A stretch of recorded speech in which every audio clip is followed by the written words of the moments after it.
Ladies and gentlemen, welcome to another episode of the Midcard Mess Podcast. I am your host, not one, not two, but all three faces of Jamal, and this is your wrestling news.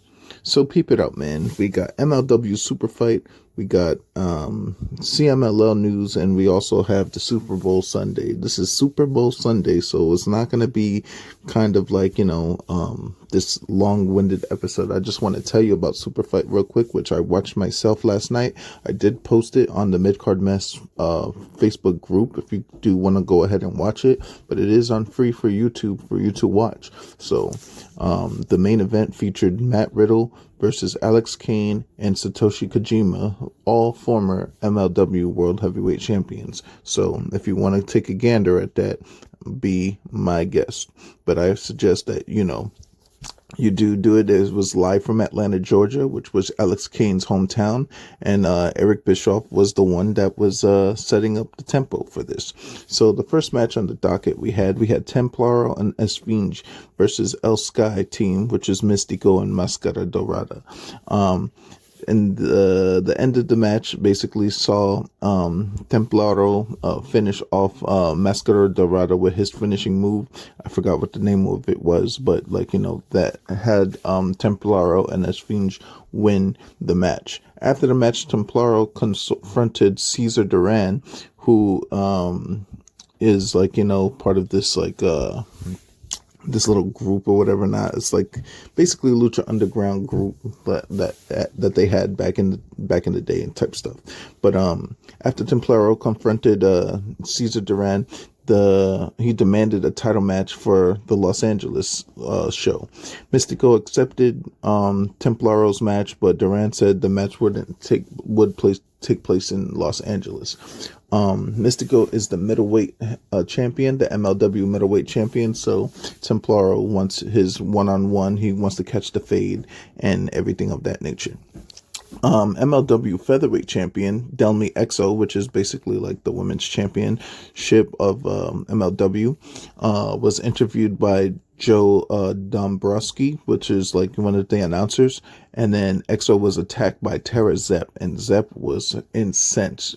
She came out of nowhere. If you look back at it, Demley was going to talk about her emerging title defenses and everything like that, but Tara Zepp just came and just absolutely mollywopped Delmi XO. So eventually they're gonna have to catch the fade at some point. Zepp was pulled by the security and everything of that nature, so you know how that goes. Kenta versus Kevin Knight. What a match this was. This was basically like a New Japan type setup matchup, and these boys went at it. They really went to war for this one. Kenta ended up defeating Kevin Knight with the GTS, and then he said that it doesn't matter who's the champion at the end of the night, that he wants a one-on-one shot at the MLW champion. So it didn't matter if it was Kojima, it didn't matter if it's Alex Kane, or it didn't matter if it was Matt Riddle. He wants to fade with the world heavyweight champion. So they had this match called the Honey Trap match. The loser gets dunked in honey and feathered. So this is basically a grudge match between BRG, who's the leader of the Rogue Horsemen, which is BRG, Ryan Gosling, Bobby Fish, and Brock and CW Anderson. They're part of the Rogue Horsemen. But yeah, this match was just mad wacky. They did have honey on the outside in little kiddie pools and stuff like that. So it was just a little wacky match. Paul London looking mighty old, bro. And, he's one of the originators of MLW. He's one of the original people that's in the promotion to begin with. So it just takes me back, because I remember when Paul London and Brian Kendrick were on WWE television doing the damn thing. So it's just kind of crazy to see him all old as hell here. Being that he was in a honey trap match, he was dressed in a beekeeper suit, and he absolutely freaking this was like a little fun match or whatever. Not at the end of the day, BRG, who would be the Ric Flair of the Rogue Horsemen over here, ended up losing, and he got dipped in honey and feathered and everything of that nature. So At the end of that match, there was a vignette for the big bad kaiju, Shokohama Nakajima, and she's going to be on her way to MLW. So hopefully,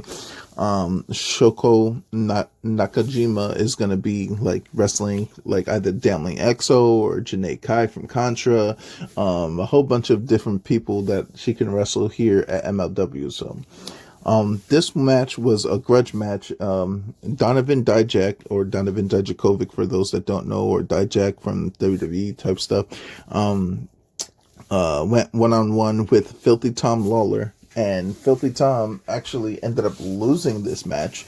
But the thing with him losing this match is just like Donovan Dijakovic just trying to put himself in position to wrestle for the MLW Heavyweight Championship. After the match, St. Laurent announced that Dijak would enter Battle Riot. Battle Riot is basically the Royal Rumble of MLW, and the winner gets a number one contender shot at the MLW champion. I believe it's at any time that they choose. I could be mistaken. Excuse me, I could be mistaken on that, but he is going to enter the MLW Battle Riot.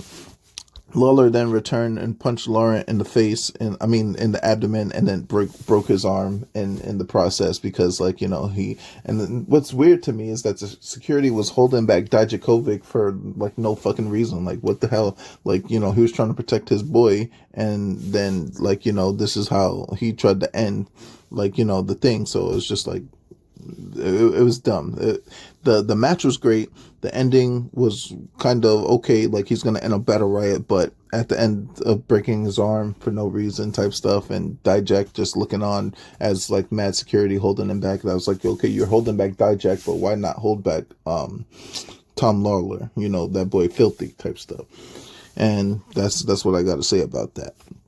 So the next match was Janae Kai, as I mentioned earlier, from Contra, defeating Mila Moore, a Long Island, New York native. She actually got mollywopped by Janae, and freaking, Janae had the rest of Contra unit, which Mads Kruger, the number one contender, and Ikaro Kwan. They attacked the army of security guards, and Kruger declared that he would bring gold back to Contra after 4 years without the MLW World Championship. The main event of the evening was MLW's Heavyweight Championship on the line between Matt Riddle, Satoshi Kojima, and Alex Kane. Eric Bischoff cut a promo before the match, or before like the event even started, and had Alex Kane prepare in the back, and he's like got him fired. Matt Riddle kind of put Alex Kane in this position to try to get the MLW title back, and that's going to be like, you know, a slap to the face to Eric Bischoff, to the point where Filthy Tom and Matt Riddle, the Filthy Bros, they were in Eric Bischoff's office. And I don't know why Eric Bischoff has a fucking office, but they were in his office eating pizza and eating pizza and getting high off a freaking cupcake brownie, cupcake pizza of all things. But that's not the point. MLW World Heavyweight Championship on the line. Three former and current MLW World Champions, in concession back to back. Alex Kane had it. Satoshi Kojima beat Alex Kane for it. Matt Riddle beat Satoshi Kojima for it. So this was what it was. This match was everything that I thought it would be, but at the end of the day, Matt Riddle was the one that walked away with the victory. He defeated Satoshi Kojima with the freaking knee to the face. And then he also did the running bro knee to Alex Kane for the victory. Eric Bischoff did not appreciate everything that Matt Riddle and Filthy... didn't appreciate everything that Matt Riddle and Filthy Tom did, so he cut a promo revealing that for the first time ever, the MLW World Heavyweight Championship will be on the line in the Battle Riot 7 match. So that is going to be huge. You already know that Dijakovic is already in Battle Riot, and Matt Riddle's the champion, so he's going to definitely be in Battle Riot, but he's got to defend in the Battle Riot, which is their version of the Royal Rumble. So that's all I've got to say about MLW. If you, again, like, you know, it's on YouTube, it's ready to be seen. The Super Fight 6, It's on YouTube, MLW. Go peep it out. New Japan Pro Wrestling, Road to New Beginning, man. I'm telling you, man, this match, I've been anticipating it for a long time. This is still the Road to New Beginning. It's not the actual New Beginning. I think it's going to happen on Saturday. I could be wrong. I have to just check out what time frame is that going to be, because I've been trying to get on my New Japan joint right now. But at the same token, like, this is the continuation story on what's going on with New Japan Pro Wrestling, so we're going to get right into it. You had the legend Tiger Mask versus Tiger Mask 4, to be honest, versus Katsuya Morishima. Katsuya Morishima is one of the young lions out here with the black tights, black boots, and everything of that nature, but it looked like Tiger Mask was just a little bit too much for the plucky, lucky rookie. Another plucky, lucky rookie, which was Daiki Nagi, with Tomohiro Ishii, went against Los Ingobernables de Japón, represented by Hiromu Takahashi and Tetsuya Naito. That was like a little quick fix matchup. Hiromu Takahashi ends up beating the lucky plucky rookie and Daiki Nagi. So it is what it is. They're just building up momentum for Los Ingobernables de Japón. House of Torture had a match with Bolton Oleg, Togi Makabe, Ryosuke Taguchi, and Hiroshi Tanahashi. Tanahashi's farewell tour is just not looking up to snuff as I thought it would be. At the end of the day, like, all these guys, except for Bolton Oleg on the other side of things, is looking mighty old as hell. And that's saying something, having somebody like Yujiro Takahashi and Yoshinobu Kanemaru. So it's kind of crazy, but House of Torture was represented by Ren Narita, Sho, Yujiro Takahashi, and Yoshinobu Kanemaru, and they ended up defeating Ryosuke Taguchi at the end with the House of Torture. So the next match on the docket was Jado, El Desperado, Shota Umino, and El Fantasmo versus the United Empire, which featured Jacob Austin Young, Francisco Akira, Great Okan, and Jeff Cobb. At the end of the day, this match was just the United Empire showing their dominance as a force, as a unit. These guys on the opposite side really haven't really tagged together all that much. I'm talking about Shota Umino being a single star, Desperado becoming a single star.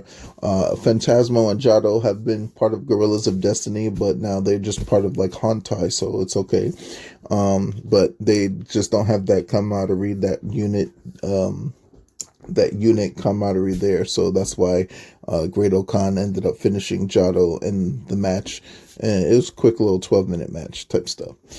We have another tag match which featured the War Dogs, which featured Clark Connors and Sonata, and they went against Taka Michinoku and Taichi. So this freaking rivalry between Taichi and Sonata has got to come to a head at some time. I believe that they're going to settle it at New Beginning in Sapporo or Osaka.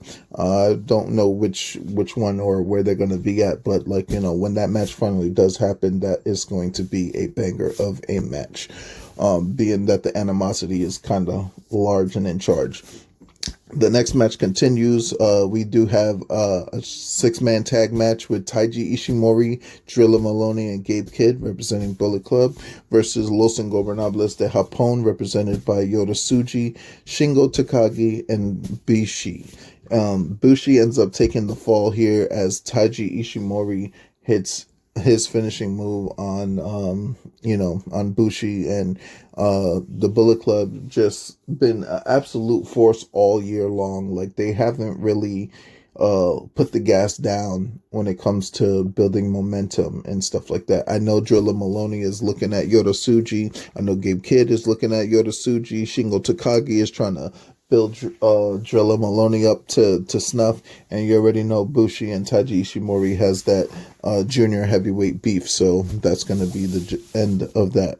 Then we had Takumi Hanma, Master Wato, Yo, and Yoshihashi with Hiroki Goto representing Chaos versus TMDK, which featured Hartley Jackson, Kosei Fujita, Robbie Eagles, Ryohei Oya, and freaking Zack Sabre Jr., the IWGP Heavyweight Champion. Hiroki Goto ends up picking up the victory here on Hartley Jackson, sending a message to Zack Sabre Jr. so that way they could, get ready for the big dance when it's finally Hiroki Goto versus Zack Sabre Jr. for the IWGP Heavyweight Championship match. And that's going to be the end of that. All right, guys, that is going to be it for this weekend. I'm, sorry I don't have a little bit more news. I know I mentioned the Defy pay-per-view yesterday, so which is why I'm not going to go over it today. The big thing that you need to take away is that Ricky Starks is the brand new Defy champion. He did beat Kenta. I don't know where you can watch it. You could probably go on like Defy's app and watch it, or do what wrestling fans do best. You know what I'm talking about. You got to find it. And then they also had a Wrestle Open as well that happened. I didn't really get a chance to watch that, but I will watch that sometime later in the week. But yeah, they had like their tournament continuing and everything like that. CMLL happening every day. You already know the vibes. Whenever a big match or a big title match is going to happen, I'll let you guys know about that. We already talked about Triple A having their first big show in March. That was like 2 episodes ago or whatever have you. So just be on the lookout for that. All right, man. That's going to be it for me. I'm going to get ready for the fucking Super Bowl. We're going for the Chiefs this year. I don't want the fucking Eagles to win for personal reasons. Number one, I'm a New York nigga, so that's number one. Number two, freaking, I'm just hating on Saquon Barkley at this point. I would not be hating Saquon Barkley, only for the fact that he didn't break the record. His stupid ass didn't break the record, so fuck him. So if he broke the record, then I would want him to break the record and then as well win the Super Bowl. But at that point, it would just be tossing it in the face of my New York Giants. So it is what it is. The Jets and the Giants are looking super trash this year. So at least I got my Knicks, and those Nets are doing something, I suppose. But all right, that's like sports talk. We're talking pro wrestling here. Thank you for everybody that has been listening to the Mid-Card Mess podcast. I appreciate you all. Humbled, gratitude, like, share, subscribe, please. If you're not already, join the Facebook group Mid-Card Mess. It's a wonderful Facebook family type deal. We all have like our good opinions and everything like that. We just it's a good time, it's a good vibe and stuff. So I will see you guys tomorrow, probably before training, because I got training on Mondays and Wednesdays for my House of Glory, my pro wrestler journey. Trying to get these shoulders into boulders and stuff like that.